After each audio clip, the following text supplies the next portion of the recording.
të bëjnë, të vjedhin, të grabisin dhe të shpëtojnë nëpërmjet imunitetit. Pra thash që parë që neve na ka fajin kushtetuta. Dhe ndërkohë do ndryshojnë gjërat, do vinë fuqi qeveria teknike, ka mbaruar ajo punë, shpreh ai kostum, kot sa lodhet e Dirama, kot sa lodhen dhe ata që janë rreth tij. Unë u bezile dhe atyre që ka rreth vetes. Ikni shpejt se gjemia e Tiranës po mbytet. Jo ka marru, jo, po mbytet. Largoni kush ka mundësi të shpëtojë. Ka gjithu them, kush nuk është përlyer nga ju.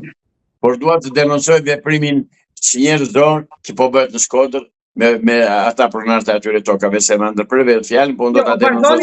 Okej, ju vazhdoni me këtë avokat, unë do rikthehem prapë se kam edhe dy gjërat te çështja e Ballukut, po ju vazhdoni fjalën, jeni i lirë për ato që mendoni edhe për Shkodrën edhe për gjithë. Kur të mbaroni ju, do ju pyes edhe për dy gjëra për Ballukun.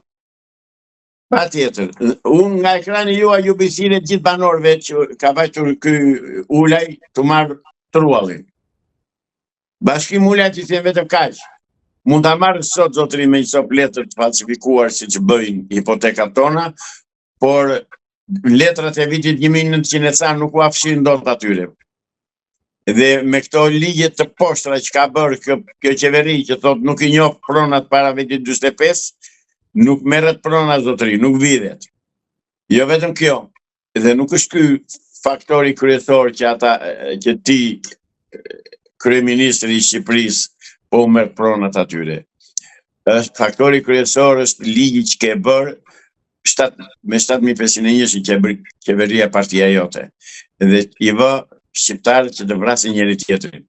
Unë kërkoj nga zoti Bashkim Ulej, nuk e njoh, nuk më njeh, por i them vetëm kaq. Oreks shumë të madh ke mor burr. Oreks shumë të madh paske. Bën që kujdes. Se ata burra që të dollën atje dje që i dollën policisë nuk janë budallë. As për kacak.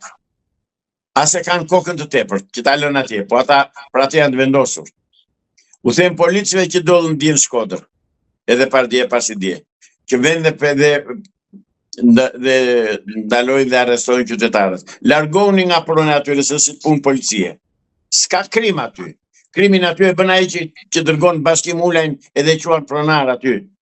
Largoni ju të policisë, merruni me punët tuaja, ndiqni krimin dhe vjedhjet. S'keni punë me pronat, pronat e t'i zgjidh hipotekat, e t'i zgjidh gjyqit, e t'i zgjidh gjykata kush të doj. Por në fund fare u bëjtile shkodranëve të asaj done. Mbrojeni me çdo mjet pronën tuaj, mos leni as i fadrom që të punoj. Shkatrojeni fadromat. Duke uruar që kjo të zgjidhet avokat, unë do rikthehem prapë aty tek çështja e Ballukut, sepse më bëri përshtypje avokat se tek gjithë analiza juaj që thatë që Balluku tashmë është e detyruar dhe do ta pranoj këtë fat. Ndërkohë që në momentin e pezullimit ne kemi zhvilluar bisedën bashkë edhe kemi interpretuar edhe çfarë mund të ketë ndodhur brenda kryeministrisë atë natë që ishte bashkë me Ulsi Manjën dhe në kryeministri. Edhe ju tha që aty ka pas debate të forta. Pra, si ka mundësi që njeriu më i pushtetshëm në Shqipëri pas kryeministrit të pranoj këtë vendim pa pasur ndonjë skenar B, në një plan B. Kjo më bën përshtypje, pra tani në vazhdim. Ajo mund të ndërtoj plan B dhe plan C. Çfarë të doj mund ndërtoj. Faktet nuk i fshin dot. Provat nuk i fshin dot. Veprimet që janë bërë nuk i fshin dot. Dokumentat që janë sekuestruar nga SPAK-u nuk i heq dot. Prandaj, kot që të lodhet dhe në qiell të zbej e të zbres në tokë, kësaj drejtësie nuk i shpëton më. Dhe problemi është që do vej Tirama pas saj në gjykatën e kundër krimit dhe korrupsionit. Ai duhet të iki, të jap dorëheqjen dhe të largohet. Pra ju thoni që SPAK-u tani do shkoj pas Belindës, zonës Balluku do shkoj tek kryeministri? Patjetër, do ta çojë ajo kryeministri te SPAK-u. Nuk do shkoj SPAK-u atje. Do ta denoncoj ajo, veprimet që ka bërë do t'i denoncoj në SPAK dhe SPAK-u pastaj do marr ato masa që duhet marrë që ka për detyrë kushtetuese. Pra, por do vemi dhe një herë tek ajo se më iku pa e thënë një sugjerim që i bëj popullit shqiptar. gjyqtarët e gjykatës kushtetuese duhet të zgjidhen me votë nga populli një lloj si deputetët jo të zgjidhen nga partitë. Jo të emëroj pushteti. Edhe avokatin e popullit të mos e emëroj pushteti, sepse këta janë vegla, kthehen vegla në dorë të pushtetit pastaj, siç po ndodh dhe siç ka ndodhur deri në këto momente, presioni që ka bërë dhe po bën Edi Rama karshi gjykatës kushtetuese. Pra, duam apo s'duam neve, do apo s'do Edi Rama do vej dhe ai atyre togave të zeza dhe do jap llogari. U rriti edhe pakat avokat. Urdhë? U rriti edhe pakat gjyqtarëve them. Jo, ndash pagat u rrisi gjyqtarëve ai, ndash çfarë do që të bëj, se atë e bëri me qëllim që një nuk arriti vetë. Kërkuan ata që të rriten pagat. Në mënyrë indirekte, jo direkt. Ja arriti presidenti. I bën ata presion, po tani i bën presion ata, po u tha ai çoni dhe kërkoni këtë, është tjetër punë. Puna është që ai gjyqtar i ka me vete. Dhe deri tani fakti, Shkodra, Riolli, Bashkimi Ulaj vërtetojnë që ai gjykatën e ka me vete. Prandaj u them qytetarëve të Shkodrës, asnjë hap mbrapa. Asnjë centimetër katror mos lëshoni. Dilini çdo të pronës tuaj. Nuk ka mundësi të vi atje se jeni shumë larg, po do vija me kënaqësi bashkë me ju atje përballë policisë. Keni kujdes me avokatët që keni zgjedhur. Po ju them dhe njerë të nderuar vëllezër, keni kujdes me avokatët që keni zgjedhur, kontrollojeni veprimet e tyre dhe shikojni se si veprojnë. Avokat, ju më thatë pak më parë që zonjën Balluku e sollën grekët në Shqipëri. Po, patjetër. Tani sot në mos gaboj, historiani Arben Dhalla kishte një postim që thoshte që Balluku mund të ratiset në Greqi. Po ta lënë. Po ajo nuk mund të ratiset, sepse është një çdo kohë e kontrolluar. Pra, po ta ratiset është më keq akoma.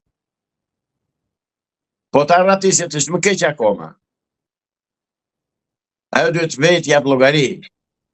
Pra, ju mendoni që do qëndroj dhe do përballet me drejtësinë.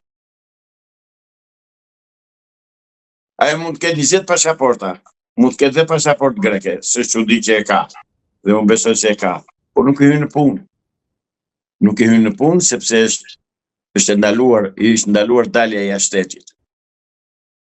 Vetëm po që se ky bën ndonjë marrëzi, forcat e policisë dhe policia e shtetit të Anxhelias, po kjo përgjegjësi do bjerë mbi drejtorin e përgjithshëm policisë shtetit.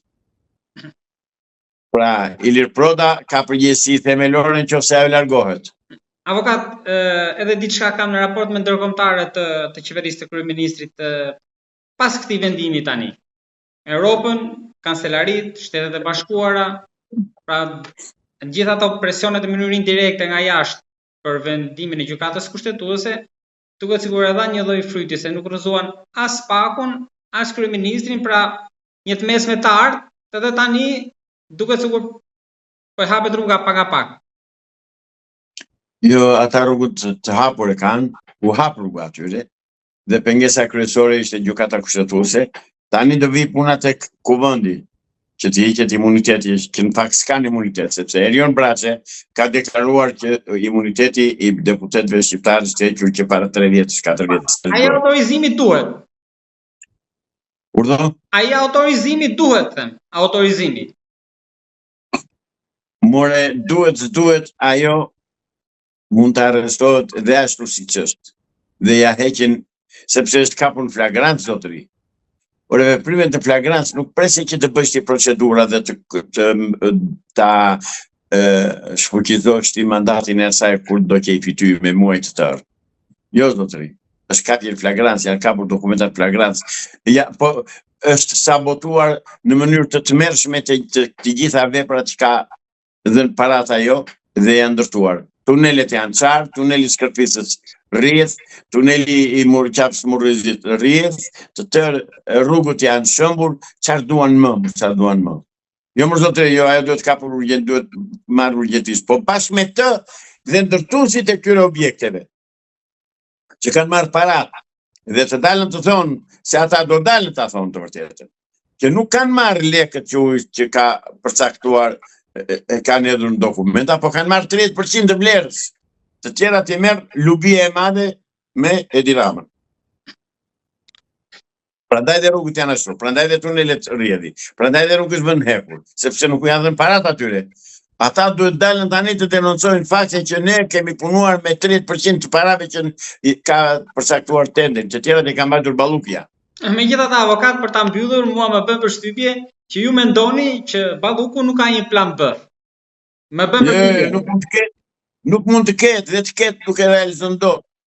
Nuk e realizon dot, nuk i këndon. Nuk mund, vetëm po që se e lejon Ilir Proda që tiki.